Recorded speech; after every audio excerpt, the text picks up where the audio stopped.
Nous allons parler Star Wars, Marvel, DC Comics et j'en passe. Bonjour à tous et bienvenue pour cette toute nouvelle vidéo, un récap ciné et série, votre dose presque quotidienne d'actualité à ne pas manquer. Alors effectivement, ces dernières semaines, on est plutôt sur un récap hebdomadaire, mais j'espère que les choses vont s'intensifier en ce début décembre. Mais vous savez quoi, ne perdons pas plus de temps, petit pouce vers le haut, abonnez-vous et actualisons.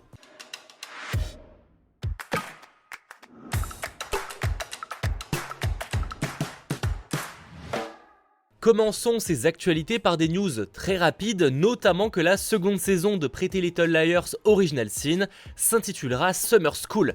La première saison est maintenant disponible sur Prime Video en France et j'ai envie de dire qu'il était temps. Et en parlant de Prime Video, une des séries que je préfère du service, probablement ma seconde préférée après évidemment la série The Boys, eh bien on a eu le droit à un trailer pour la troisième saison de Jack Ryan, voilà 3 ans après la sortie de la seconde saison, il était temps et je rappelle que la diffusion commencera le 21 décembre 2022 et qu'évidemment on en reparlera sur la chaîne et si ce n'est pas déjà fait, matez les 2 premières saisons, elles sont vraiment excellentes. Autre news également qui a fait beaucoup parler, même si sorti un petit peu de manière très discrète, on a eu le droit à un premier teaser officiel pour le nouveau film Chevalier du Zodiaque, qui est un film en anglais cette fois et daté pour 2023. Alors des premières images qui vont plaire à certains, qui vont en décevoir d'autres. À voir évidemment ce que ça donnera, mais en tout cas c'est disponible et je vous mets le lien en description. Et toujours très en vrac mais qui fait plaisir, la série Tulsa King avec Sylvester Stallone a été renouvelée pour une seconde saison par Paramount+. Alors on attend toujours la diffusion française, pourtant le service est maintenant proposé en France, mais visiblement eh bien, Tulsa King n'est pas un peu la série de lancement de la plateforme, et ça d'ailleurs c'est extrêmement dommage, mais en tout cas voilà, Tulsa King, pour ceux qui l'auraient apprécié et qui l'apprécieront probablement plus tard, eh bien, a été renouvelé pour une seconde saison, à l'inverse d'une série qui a cette fois été annulée par Netflix, eh bien c'est la série The Midnight Club qui n'est pas renouvelée après seulement une saison. Alors la raison est peut-être diverse, mais il faut quand même prendre en compte que les producteurs de la série, donc Mike Flanagan et Trevor Massey, ont quitté leur accord avec Netflix pour un nouvel accord avec Amazon Studios, donc c'en est peut-être aussi l'une des conséquences. Mike Flanagan à qui l'on devait notamment les séries The Outing comme Bly Manor ou encore The Outing of Hill House, qui étaient d'excellentes séries que j'avais adorées et que je ne peux que vous recommander. Bon, et on reste dans les news série là aussi qui fait plaisir, qui est tombé lors du CCXP qu'on a vécu d'ailleurs en direct sur la chaîne, merci d'avoir été aussi nombreux. Et bien la troisième saison de The Mandalorian, donc série dans l'univers de Star Wars, commencera sa diffusion pour le 1er mars, on espère que la date sera respectée, sachant que Jon Favreau, donc le créateur, le papa de la série aux côtés de Dave Filoni, a déclaré que cette troisième saison serait plus vaste que les saisons précédentes, avec plus de batailles spatiales, plus de Mandaloriens et quelques surprises. Et quand on sait déjà que les 2 premières saisons avaient pas mal de surprises, je vais pas forcément les réévoquer mais vous les avez sûrement en tête, on peut s'attendre à quelque chose d'assez fou pour cette troisième. Bon, et pour terminer ces actualités séries, Canal+ prépare une série live action sur les comics Corto Maltese avec Frank Miller comme scénariste et producteur exécutif, sachant qu'il est prévu donc de faire 6 épisodes d'environ 1 heure. On partirait donc sur une série limitée. Affaire à suivre, pour l'instant pas plus d'informations, notamment par rapport au casting. Mais ça nous permet d'enchaîner sur une news et pas des moindres avec Legendary, donc le studio derrière les films comme Dune ou encore ceux du Monsterverse, etc. Et bien ils viennent de signer un deal avec Sony Pictures. En fait pendant longtemps ils ont eu un deal avec Universal, ensuite c'était passé du côté de Warner Bros. Et bien voilà, maintenant le prochain studio avec qui ils vont collaborer pour distribuer leurs films, ce sera Sony Pictures. Alors qu'est-ce que ça signifie pour les films du Monsterverse ou encore Dune partie 2 qui sont à dernière nouvelle toujours développés du côté de Warner Bros. Et bien dans ce cas là ce sera un peu des exceptions, ils seront toujours en collaboration avec ce studio, mais les prochains films que Legendary va développer iront cette fois du côté de Sony Pictures. Et juste avant que je vous évoquais le cas de Universal, et bien leur maison mère Comcast détient une autre entreprise, un autre studio très populaire, et bien c'est DreamWorks Animation. Et bien dernièrement ce studio à qui l'on doit les Shrek, les Kung Fu Panda, les dragons, etc. a dévoilé une nouvelle introduction que l'on verrait pour leur prochain film notamment, et ce sera le premier film à la voir pour Le Chapeauté 2. Nouvelle introduction qui met en avant les franchises les plus populaires du studio comme Dragon, Kung Fu Panda, Shrek évidemment ou encore The Baby Boss ou même les Trolls.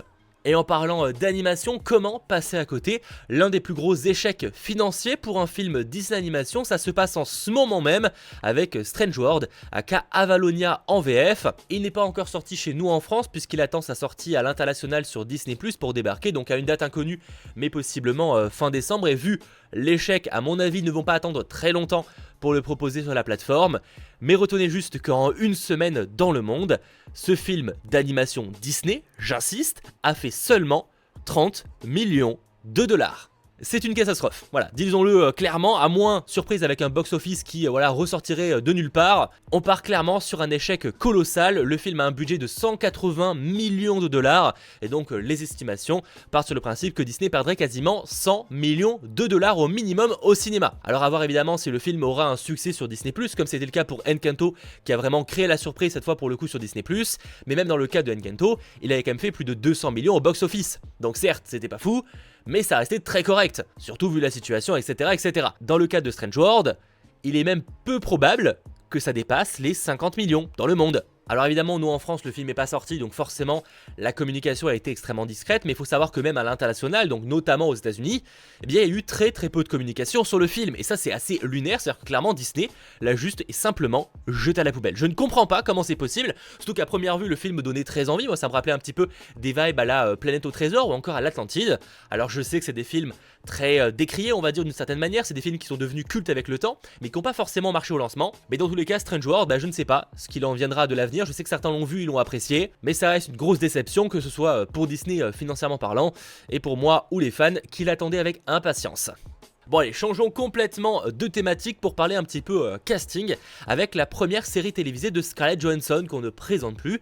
Il s'agira d'une série limitée à suspense basée sur le roman Just Cause. Ça sortira sur Prime Video et ça suivra une journaliste en difficulté, incarnée donc par Scarlett Johansson, qui est envoyée pour couvrir les derniers jours d'un détenu dans le couloir de la mort. Et en parlant d'Amazon, ils ont également récupéré la diffusion du film Red Shirt avec Channing Tatum en tête d'affiche, donc ça c'est cool, mais également Simon Kinberg, on va dire, à l'idée du film, ou encore réalisé par David Leitch, à qui l'on doit dernièrement le film Bullet Train ou encore Deadpool 2, et ça c'est très cool. On a malheureusement pour l'instant très peu d'informations sur ce film Red Shirt, mais on sait juste qu'il est décrit comme un thriller d'espionnage international. Et toujours sur Prime Video, décidément les news se sont enchaînées ces derniers jours. On a du nouveau casting pour la 4ème saison de The Boys, évidemment extrêmement attendu. On apprend ainsi que Rosemary DeWitt, qui a notamment été vue dans The Staircase, jouera la mère de Huey, et que Simon Pegg reviendra pour incarner son père. On a également appris que Rob Benedict et Elliot Knight ont rejoint le casting, mais pour des rôles inconnus.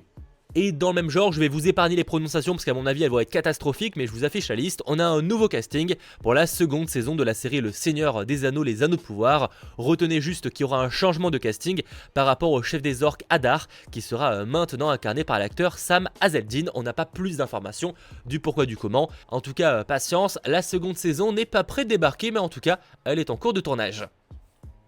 Bon et dernière news de casting et pas des moindres, parlons Marvel avec l'acteur Michael Gandolfini qui a notamment été vu dernièrement dans le film The Many Saints of Newark. Il devrait avoir un rôle visiblement majeur aux côtés de Charlie Cox ou encore Vincent D'Onofrio dans la série Daredevil Born Again, clairement l'une des séries Marvel les plus attendues qui devrait débarquer normalement en 2024 sur Disney+, avec une première saison de quand même 18 épisodes, ce qui apparaît assez colossal, mais on en reparlera d'ici là si les choses évoluent. Les détails sur le rôle qu'il aura sont inconnus, apparemment c'est juste vraiment un rôle majeur, mais selon eux il est possible qu'il joue un gars ambitieux de Staten Island appelé Liam.